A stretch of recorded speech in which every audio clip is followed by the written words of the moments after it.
दोस्तों नमस्कार। लोकतंत्र पर क्विक रिवीजन का ये हमारा दूसरा वीडियो है। इससे पहले का लेक्चर चैनल पे अपलोड है, आप लोग उसको देख सकते हैं, उसके बाद इसको देखिए। आज हम इसमें देखेंगे कि लोकतंत्र पर और क्या सवाल बन सकते हैं और क्या इंपॉर्टेंट टॉपिक है। तो सबसे पहले जो प्राचीन यूनानी नगर राज्य थे वहाँ पर प्रत्यक्ष लोकतंत्र होता था। तो सबसे पहला इंपॉर्टेंट फैक्ट ये है कि जो यूनानी नगर राज्य थे वहाँ पे कैसा लोकतंत्र होता था? प्रत्यक्ष लोकतंत्र होता था। लेकिन 18वीं शताब्दी में रूसो का जन्म कब हुआ? 1712 ईस्वी में और मृत्यु 1778 ईस्वी में। तो रूसो ने ऐसी शासन पद्धति की सराहना की। कैसी शासन पद्धति की? प्रत्यक्ष। जो प्रत्यक्ष लोकतंत्र था उसकी रूसो ने सराहना की और अप्रत्यक्ष या प्रतिनिधि लोकतंत्र को हेय ठहराया। तो रूसो किस तरीके के लोकतंत्र को समर्थन करता था? प्रत्यक्ष लोकतंत्र को। उसकी दृष्टि से अप्रत्यक्ष लोकतंत्र या प्रतिनिधि लोकतंत्र जो है वो उचित शासन व्यवस्था नहीं है। रूसो के अनुसार प्रत्यक्ष लोकतंत्र के लिए अनेक शर्तें पूरी होना जरूरी है। अगर आप चाहते हैं कि आपके यहाँ प्रत्यक्ष लोकतंत्र स्थापित हो तो उसके लिए रूसो बताता है कि कुछ शर्तें हैं जो पूरी होना जरूरी हैं। जैसे राज्य छोटा हो और जनसंख्या कम हो, वहाँ जो रहने वाले लोग हैं उनके जो तौर तरीके हों वो सीधे साधे हों, धन संपदा व मान मर्यादा में असमानता ना हो कि बहुत ज़्यादा असमानता है लोगों के बीच में, और लोग भोग विलासी ना हो। तो अगर ऐसी शर्तें पूरी होती हैं किसी समाज में तो वहाँ पर प्रत्यक्ष शासन पद्धति, प्रत्यक्ष लोकतंत्र स्थापित हो सकता है। चूँकि आधुनिक युग में यह स्थिति है नहीं, इसलिए आधुनिक युग में प्रत्यक्ष लोकतंत्र संभव भी नहीं है। आधुनिक युग की जो व्यवहारिक शासन पद्धति है वो है अप्रत्यक्ष या प्रतिनिधि लोकतंत्र, जिसको उदार लोकतंत्र भी कहते हैं। अब इस उदार लोकतंत्र को अधिक से अधिक लोकतांत्रिक बनाने के लिए या इसमें प्रत्यक्ष लोकतंत्र का पुट डालने के लिए किन साधनों का प्रयोग करते हैं? तो परिप्रेक्षा या जनमत संग्रह, जिसे अंग्रेजी में आप कहते हैं प्लेबिसाइट। इसका अर्थ क्या होता है? सीधे जनता से राय लेना। आप किसी विषय पे काम करने जा रहे हैं, नियम बनाने जा रहे हैं, कानून बनाने जा रहे हैं, तो आप जनता से उसकी राय मांगिए, ये होता है प्लेबिसाइट। उपक्रम या इनिशिएटिव, इसमें क्या होता है कि जनता द्वारा स्वयं कानून बनाने का प्रस्ताव दिया जाता है। जनता स्वयं विधायिका को प्रस्ताव देती है कि आप इस विषय पे कानून बनाइए। तीसरा प्रत्याहन या रिकाल, आपका कोई प्रतिनिधि है, अगर आप उसके कार्य से संतुष्ट नहीं हैं तो उसको समय पूर्व वापस बुलाना, ये होता है रिकाल। तो जो आधुनिक लोकतंत्र है जिसको आप उदार लोकतंत्र कहते हैं या अप्रत्यक्ष या प्रतिनिधि लोकतंत्र कहते हैं, इसमें प्रत्यक्ष लोकतंत्र का पुट डालने के लिए ये कई तरीके के जो संसाधन हैं ये प्रयोग किए जाते हैं। इनका अर्थ परीक्षा में पूछा जाता है। एक विचारक हैं अल्फ्रेड इमैनुअल स्मिथ, ये कहते हैं कि लोकतंत्र को अधिक लोकतंत्री बनाकर लोकतंत्र की सारी व्याधियों का उपचार किया जा सकता है। जैसे कल के इससे पहले वाले लेक्चर में हमने देखा था कि लोकतंत्र की अपनी कुछ समस्याएं भी हैं। तो इमैनुअल स्मिथ कहते हैं कि लोकतंत्र में जितनी भी व्याधियां हैं, जितनी भी कमियां हैं, जितनी भी बुराइयां हैं, उनको अधिक लोकतांत्रिक बना करके पूरा किया जा सकता है। तो ये कथन किसका है? ये कथन है इमैनुअल स्मिथ का। आगे देखते हैं। आगे है प्रतिनिधित्व के सिद्धांत। चूंकि आज जो हमारे प्रचलन की लोकतांत्रिक व्यवस्था है वो है प्रतिनिधि व्यवस्था, अप्रत्यक्ष लोकतंत्र। तो हमें ये देखना होगा कि जो प्रतिनिधित्व होता है इसके कितने सिद्धांत हैं, कितने तरीके का प्रतिनिधित्व होता है। तो सबसे पहले होता है प्रतिक्रियावादी सिद्धांत, रिएक्शनरी थ्योरी। इसमें क्या होता है कि लोकहित से सरोकार रखते हुए शासक वर्ग को लोकहित का सर्वोत्तम रक्षक व साधन माना जाता है। जो प्रतिक्रियावादी सिद्धांत हैं इसमें जो प्रतिनिधि होते हैं उनको लोकहित का सर्वोत्तम रक्षक और साधन माना जाता है, किंतु शासक वर्ग पर जनसाधारण के नियंत्रण को स्वीकार नहीं किया जाता। ये तो कहा जाता है जो आपका प्रतिनिधि है वो आपके हितों का सर्वोत्तम रक्षक है, ये बात तो स्वीकार है, लेकिन आप उसके ऊपर कोई नियंत्रण रखेंगे ऐसा स्वीकार नहीं किया जाता है। किसमें? प्रतिक्रियावादी सिद्धांत में। ये व्यवस्था और सत्ता को प्रमुखता देता है और इसके मुख्य प्रवर्तक कौन है? थॉमस हॉब्स और अलेक्जेंडर हैमिल्टन। तो प्रतिनिधित्व का पहला सिद्धांत कौन सा है? प्रतिक्रियावादी सिद्धांत। व्यवस्था और सत्ता पर महत्व देता है। ये जनसाधारण के नियंत्रण को स्वीकार नहीं करता, शासक पर जनसाधारण के नियंत्रण को स्वीकार नहीं करता। इसके प्रवर्तक हैं थॉमस हॉब्स और अलेक्जेंडर हैमिल्टन। प्रतिनिधित्व का दूसरा सिद्धांत है रूढ़िवादी सिद्धांत, कंजर्वेटिव थ्योरी। इसके प्रवर्तक हैं एडमंड बर्क व जेम्स मेडिसन। ये दोनों रूढ़िवादी विचारक हैं। ये क्या मानते हैं कि जो शासक वर्ग है इस पे सार्वजनिक नियंत्रण तो स्वीकार किया जाएगा, लेकिन शासन की प्रक्रिया में जनसाधारण की सहभागिता स्वीकार नहीं की जाएगी। प्रतिक्रियावादी में क्या था कि जनसाधारण के नियंत्रण को स्वीकार नहीं किया जाता था। रूढ़िवादी में क्या है कि जनसाधारण के नियंत्रण को तो स्वीकार किया जाएगा, लेकिन शासन में उनकी सहभागिता को स्वीकार नहीं किया जाएगा। किसमें? रूढ़िवाद में। इनका कहना है कि जो जनसाधारण है वो अपना प्रतिनिधि हमेशा विशिष्ट वर्ग से ही चुने, जो इलीट क्लास है आपका, आप उन्हीं में से अपना कोई प्रतिनिधि चुन लीजिए और उसके ऊपर नियंत्रण रखिए, इतना तो एक्सेप्टेबल है। लेकिन आप खुद आकर के चुनाव लड़िए, आप खुद प्रतिनिधि बन जाइए, ये एक्सेप्टेबल नहीं है। किसके हिसाब से? रूढ़िवादी सिद्धांत के हिसाब से। इसके प्रवर्तक कौन है? एडमंड बर्क और जेम्स मेडिसन। इसके अलावा उदारवादी सिद्धांत।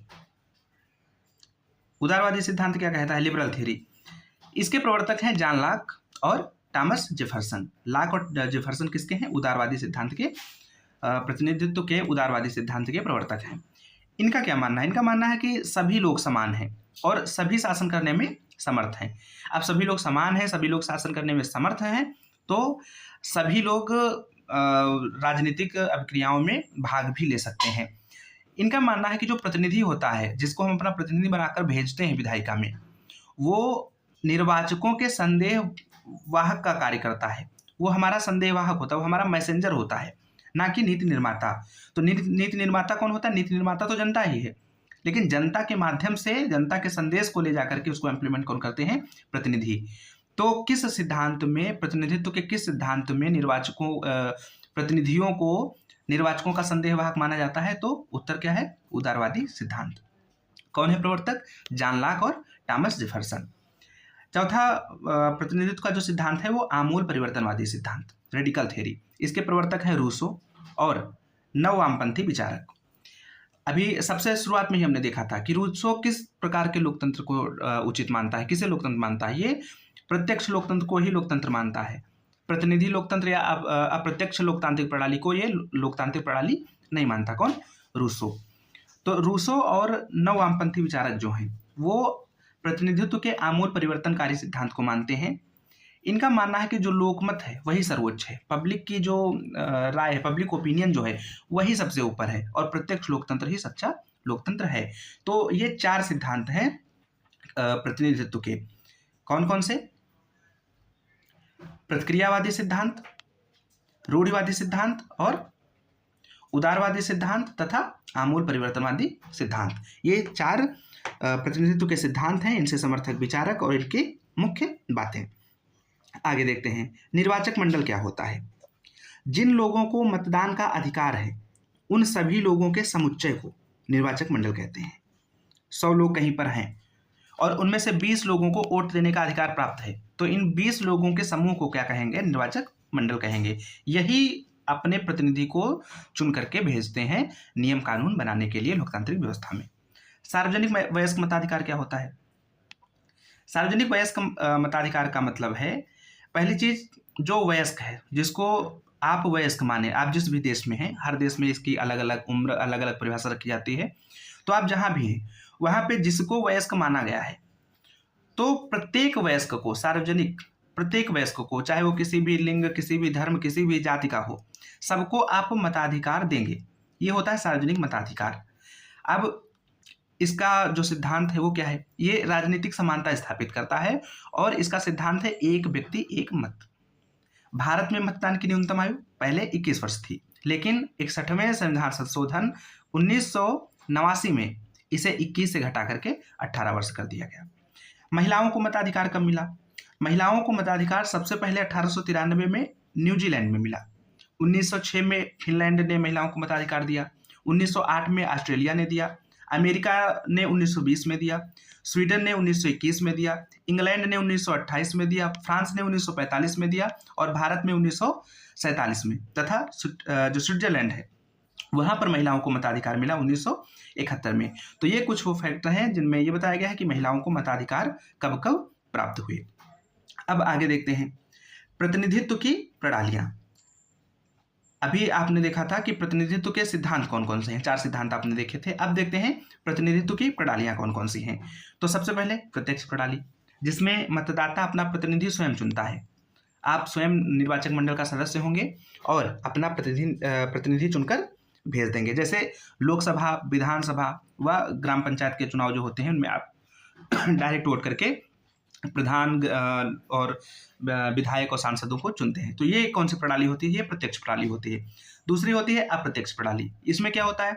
इसमें मतदाता अपना प्रतिनिधि स्वयं नहीं चुनते हैं, बल्कि वह एक निर्वाचक गण, इलेक्टोरल कॉलेज का निर्माण करते हैं, उसको चुनते हैं और वही आगे चलकर अंतिम प्रतिनिधि का चुनाव करते हैं। जैसे कार्यपालिका का चुनाव, आप किसको चुनते हैं? सांसदों को और विधायकों को, और इन सांसदों विधायकों से मिलकर के बनता है निर्वाचक गण, निर्वाचक मंडल, इलेक्टोरल कॉलेज, जो जा करके आगे चुनता है कि प्रधानमंत्री कौन होगा या राष्ट्रपति कौन होगा।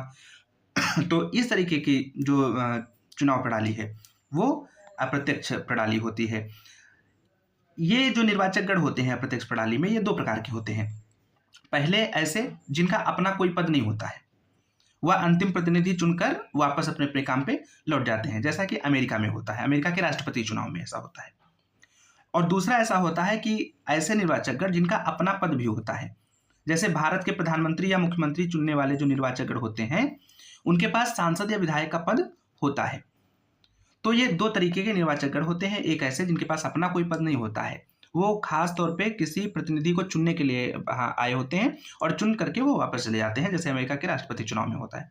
लेकिन दूसरा ऐसे निर्वाचक गण होते हैं जिनके पास अपना पद भी होता है, जैसे आपके सांसद और विधायक। ये मुख्यमंत्री के चुनाव में या राष्ट्रपति के चुनाव में, उपराष्ट्रपति के चुनाव में प्रतिभाग करते हैं। उसके बाद ये सांसद और विधायक का इनका जो भी पद होता है उस पद पे बने रहते हैं। तो ये दो प्रकार की प्रतिनिधि चुनने की प्रणालियां हैं, प्रत्यक्ष प्रणाली और अप्रत्यक्ष प्रणाली। इसके बाद प्रतिनिधित्व का आधार क्या होता है, किस आधार पर तय किए जाते हैं प्रतिनिधि? तो पहला आधार है क्षेत्रीय या भौगोलिक, जियोग्राफिकल। जो भी आप जिस भी देश में रह रहे हैं वहाँ के पूरे भौगोलिक क्षेत्रफल को कई अलग अलग हिस्सों में बांट दिया जाता है और वहाँ से प्रतिनिधि चुने जाते हैं। प्रयास यह किया जाता है कि इन क्षेत्रों की जनसंख्या लगभग समान रहे, बहुत ज़्यादा जनसंख्या में अंतर ना आए। दूसरा प्रतिनिधित्व का आधार है कृत्यात्मक, फंक्शनल रिप्रेजेंटेशन।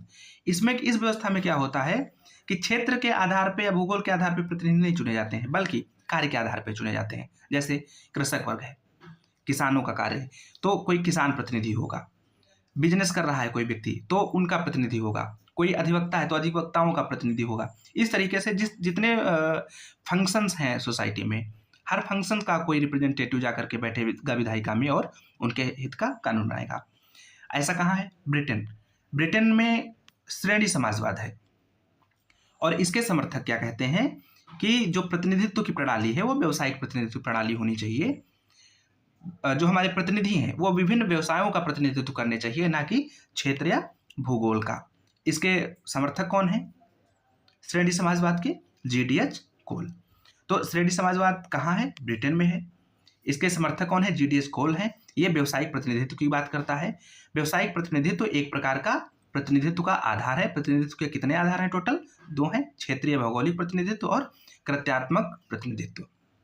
अब आगे देखते हैं निर्वाचन प्रणालियाँ क्या होती हैं और कितने प्रकार की होती हैं। निर्वाचन प्रणाली मतलब कि हम अपने प्रतिनिधियों को चुनते कैसे हैं, प्रोसेस क्या होता है। तो लोकतंत्र में 3 प्रकार की निर्वाचन प्रणालियाँ होती हैं। पहला बहुल मत प्रणाली, बहुल मत, प्लूरलिटी सिस्टम। इसमें क्या होता है? जो सबसे आगे उसकी जीत, इसको कहते हैं first past the post system. इसमें पूर्ण बहुमत की जरूरत नहीं होती है, एब्सोल्यूट मेजोरिटी की जरूरत इसमें नहीं होती है। यह 2 दलीय प्रणाली को बढ़ावा देता है। ब्रिटिश संसद, अमेरिकी प्रतिनिधि सभा और भारत के लोकसभा और विधानसभा के चुनाव में इसका प्रयोग किया जाता है। बहुल मत प्रणाली, 2 लोग चुनाव लड़ रहे हैं, एक को 21 वोट मिला, एक को 10 वोट मिला, तो 21 वाला जीत जाएगा। तो ये होती है बहुल मत, जिसको ज़्यादा मिल जाए वो, मतलब जो आगे उसकी जीत, first past the post system. क्या विशेषता है? पूर्ण बहुमत की जरूरत नहीं है, 2 दलीय प्रणाली को बढ़ावा देता है।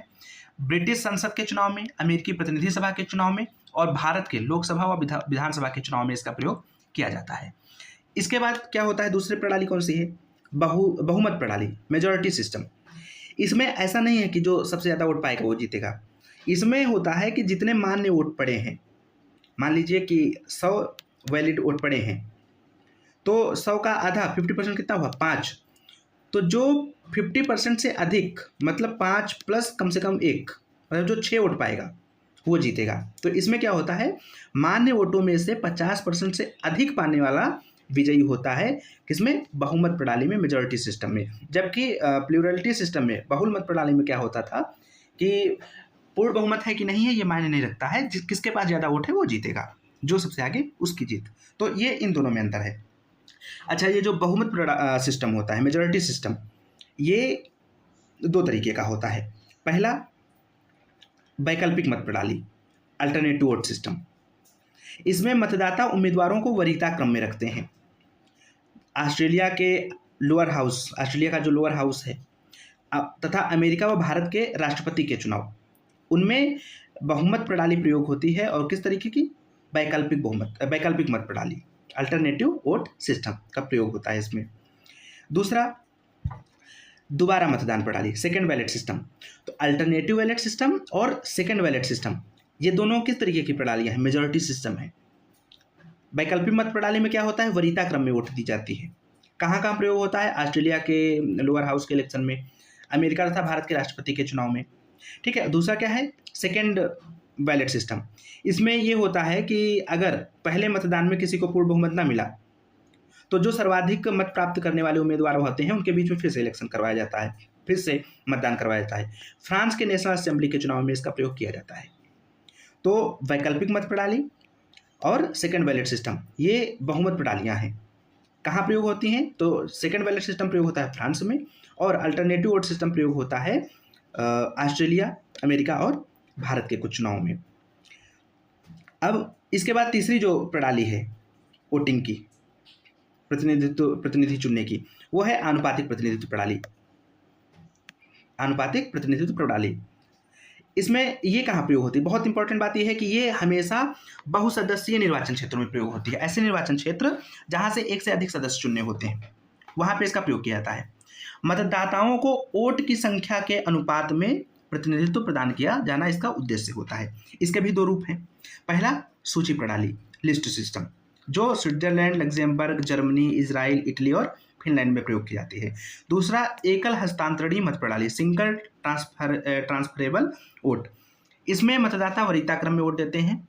उम्मीदवार को निश्चित चुनावी कोटा प्राप्त करना होता है। तो निश्चित चुनावी कोटा किसकी विशेषता है, एकल हस्तांतरणीय मत प्रणाली या आनुपातिक प्रतिनिधित्व प्रणाली में क्या जरूरी होता है, निश्चित चुनावी कोटा। आयरिश तथा माल्टा के राष्ट्रीय चुनाव में इसका सबसे ज़्यादा प्रयोग किया जाता है। चुनावी कोटा निकाला कैसे जाता है, निर्वाचन क्षेत्र में डाले गए कुल मान्य वोटों की संख्या को भाग दिया जाता है रिक्त स्थानों की संख्या +1 से, और जो आता है उसमें 1 जोड़ दिया जाता है। इस प्रकार निकलता है आपका चुनावी कोटा।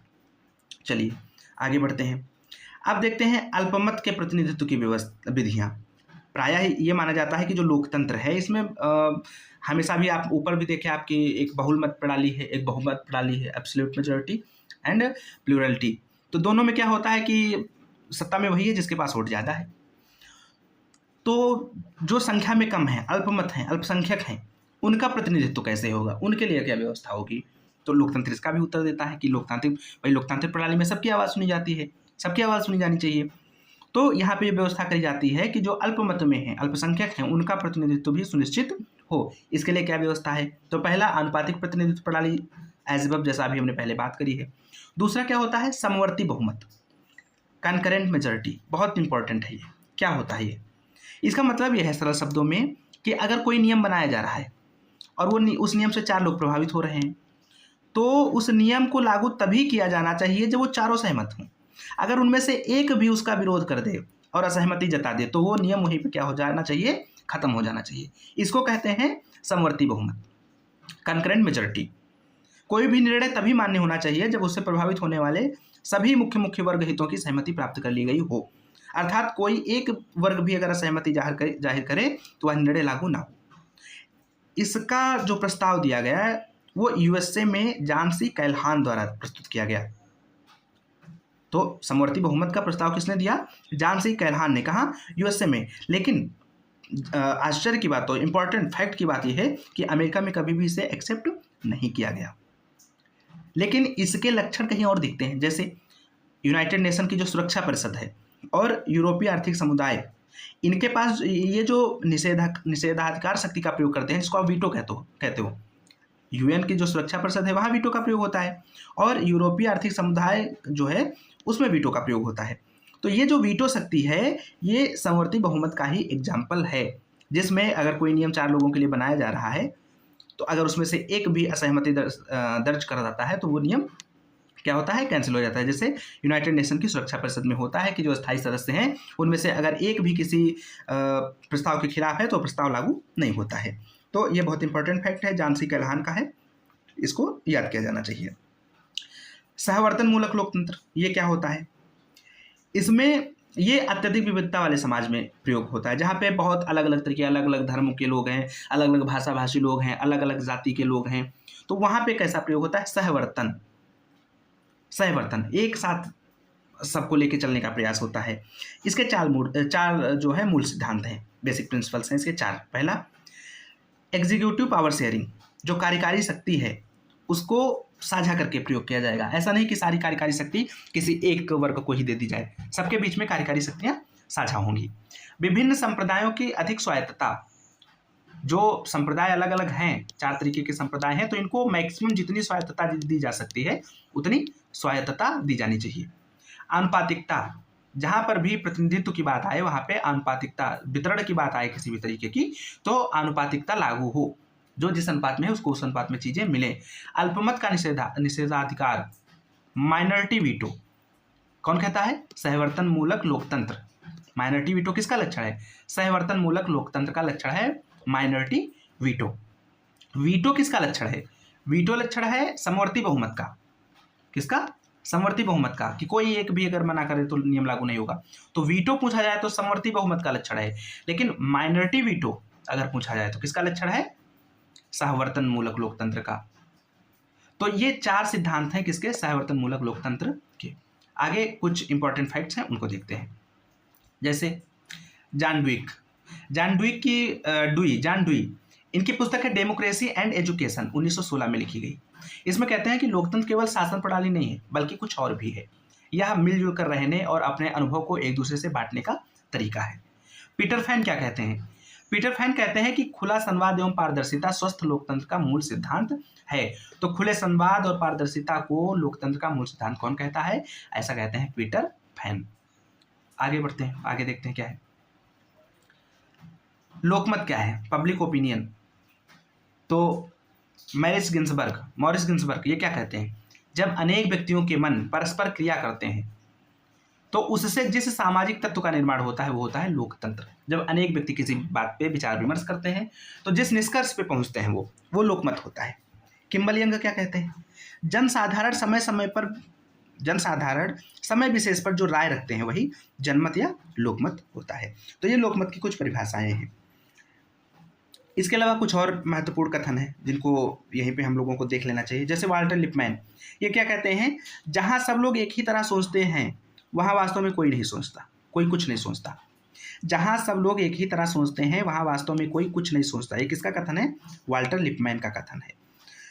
जवाहरलाल नेहरू क्या कहते हैं? जवाहरलाल नेहरू कहते हैं कि विचारों की विविधता कोई बड़ी समस्या नहीं है। अगर विचारों में डाइवर्सिटी है, आइडियाज़ में डाइवर्सिटी है, लोग अलग अलग तरीके से सोच रहे हैं तो ये कोई समस्या नहीं है। यथार्थ समस्या विचार शून्यता है। यथार्थ समस्या ये है कि कोई कुछ सोचे ही ना। कौन कहता है? जवाहरलाल नेहरू कहते हैं। अरस्तु क्या कहता है? लोकतंत्र में निर्धन लोग धनवान लोगों से अधिक शक्तिशाली होंगे। क्यों? क्योंकि इनकी संख्या अधिक होगी और यहाँ अर्थात लोकतंत्र में बहुमत की इच्छा सर्वोच्च होगी। तो ये कौन कहता है? अरस्तु कहता है कि लोकतंत्र में निर्धन लोग धनवान लोगों से अधिक होंगे। क्यों अधिक होंगे? क्योंकि इनकी संख्या ज़्यादा है और लोकतंत्र में बहुमत ही सर्वोच्च है। मॉन्टेस्क्यू क्या कहता है? मॉन्टेस्क्यू कहता है कि लोकतंत्र के अंतर्गत नागरिक की उदासीनता जन कल्याण के लिए जितनी खतरनाक होती है, गुटतंत्र के अंतर्गत नृपति की नृशंसता उतनी खतरनाक नहीं होती है। ये मॉन्टेस्क्यू कह रहा है। मॉन्टेस्क्यू कहता है कि जो नृशंस तंत्र है उसमें कोई राजा अत्याचार उतना नहीं करता है, जो राजा अत्याचार करता है वो उतना खतरनाक नहीं होता है जितना खतरनाक लोकतंत्र में एक नागरिक की उदासीनता होती है। ये बात किसकी है? मॉन्टेस्क्यू की है। अब्राहम लिंकन क्या कहते हैं? जब मैं किसी का दास नहीं बनना चाहता वैसे मैं किसी का स्वामी भी बनना नहीं चाहता। ये बात किसकी है? अब्राहम लिंकन की है। अर्थात मैं भी स्वतंत्र रहना चाहता हूँ और औरों को स्वतंत्र रखना भी चाहता हूँ। इरविंग क्रिस्टल क्या कहते हैं? इरविंग क्रिस्टल कहते हैं लोकतंत्र परिस्थितियों की समानता का विश्वास नहीं दिलाता, यह केवल अवसर की समानता का विश्वास दिलाता है। लोकतंत्र ये नहीं कहता कि सबकी परिस्थितियां समान हो जाएंगी। लोकतंत्र ये कहता है कि हमारी जो शासन व्यवस्था है, लोकतांत्रिक शासन व्यवस्था जो है, इसमें सबको अवसर समान मिलेगा। परिस्थितियां समान होंगी कि नहीं होंगी ये नहीं पता, लेकिन अवसर जरूर सबको समान मिलेगा। ये कौन कहता है? लोकतंत्र कहता है। किसके हिसाब से? इरविंग क्रिस्टल के हिसाब से। हन्ना अरेंट क्या कहती हैं? हन्ना अरेंट कहती हैं कि निशंसतंत्र की परिस्थितियों में कार्यवाही करना जितना सरल है, सोच विचार करना उतना सरल नहीं है। ये किसकी बात कर रही है? थिंकिंग की बात कर रही हैं। कहती हैं कि एक्शन लेना, जो निशंसतंत्र है, टायरेनी, उसमें एक्शन लेना तो आसान है, लेकिन सोचना बहुत कठिन है। तो ये कुछ कथन है किसके बारे में? लोकतंत्र के बारे में। और कुछ इंपॉर्टेंट फैक्ट, प्रतिनिधित्व कितने प्रकार का होता है, कितनी प्रणालियाँ हैं, ये सारी चीज़ों पर हमने देखी हैं, बहुत इंपॉर्टेंट है। इनमें से सवाल जरूर बनेगा, तो आप इन सब चीज़ों को बढ़िया अच्छे से याद कर लेंगे। एक पार्ट इसका और आएगा लोकतंत्र का, और इस प्रकार लोकतंत्र कंप्लीट होगा। आज के लिए बस इतना ही, मिलते हैं बहुत जल्द। तब तक आप प्लीज़ चैनल को सब्सक्राइब जरूर करें। Thank you.